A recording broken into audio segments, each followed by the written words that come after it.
Hi guys, so you know the way it feels for you people who own a home when the RBNZ pumps up the market with loose monetary policy and sends the housing market into a frenzy, like it did during COVID.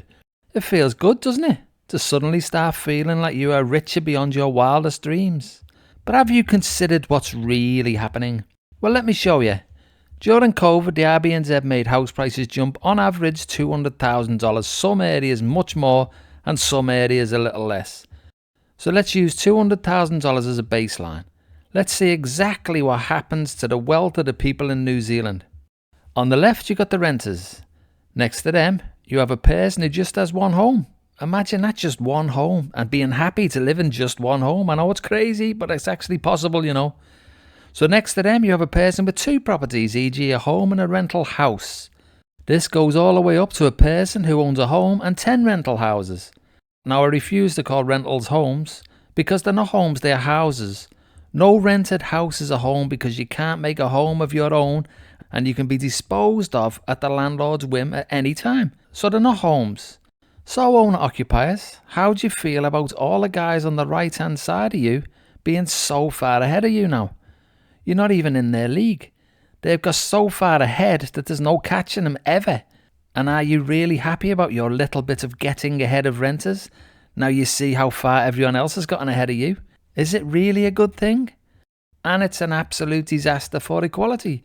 Even though in this visualization everyone started at zero, in reality, the people who own rental houses were already ridiculously far ahead of the renters and far ahead of the owner-occupiers.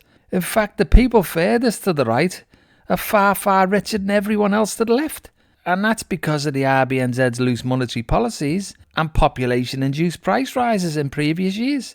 They just keep on getting bumped up and made richer and made richer.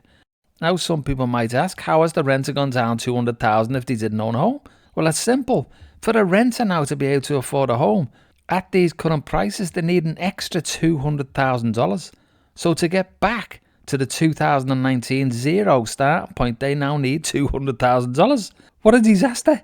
Even worse when you consider they'll probably have to borrow this money. So with interest, they will pay much more than $200,000 over the length of that loan. When will owner-occupiers realise that when prices go up, if they want to move to an equal type of house in the same market, they have not got ahead. And if they want to upgrade in the inflated market, the house that they now want to move up to has gone up in price even more. So they've definitely not got ahead, they're going backwards. Think about it.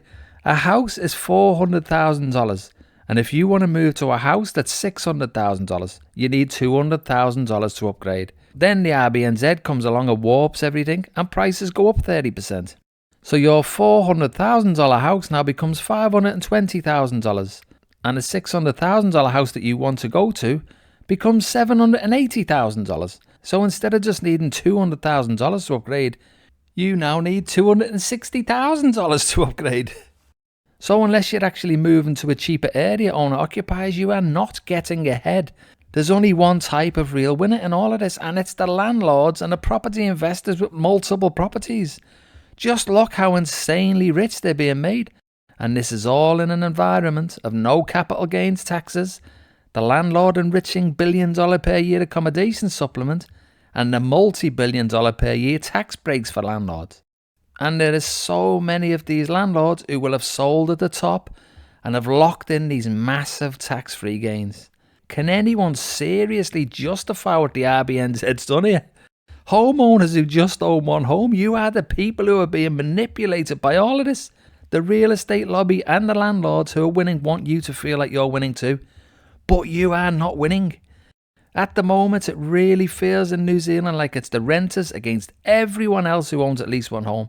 But it shouldn't be that way. It should be people who just own one home and renters against the parasitic class who are wrecking the country with their greed. They're so cynical that as prices are dropping now across the country, the investors are hiding behind young first home buyers who bought at the peak. They are saying that the government needs to step in to stop these poor first home buyers from losing their deposits. House prices need to be kept high, they say. But they're only doing this completely for their own greedy ends. And listen, guys, we can see right through you. But fortunately, it is clear the public sentiment is starting to turn big time against property investors in general, and landlord charity handouts like the accommodation supplement and Luxon's tax breaks for landlords that I mentioned before will be front and centre in the next election. Now obviously there's no one worth voting for yet, but who knows if more single dwelling owner occupiers realise that multi-billion-dollar per year handouts for landlords is the reason that the government is forcing austerity onto the general population, then maybe the change that is much needed will finally happen. It's time that all those multi-billions of dollars handed to landlords are diverted somewhere else, like, I don't know, making council rates lower. And if this doesn't happen and prices don't come down, and say goodbye to another generation of young Kiwis who have got absolutely no choice but to leave New Zealand shores, and no one can blame them. So yes guys, let's have another look at the chart. Just look at that inequality. Anyone who is not disgusted by this needs to take a good long hard look at themselves, because enough is enough. And if you want change, then please give me a like and subscribe, and hopefully we'll see it together, eh? Fingers crossed. And I'll see you all in the next one. Cheers.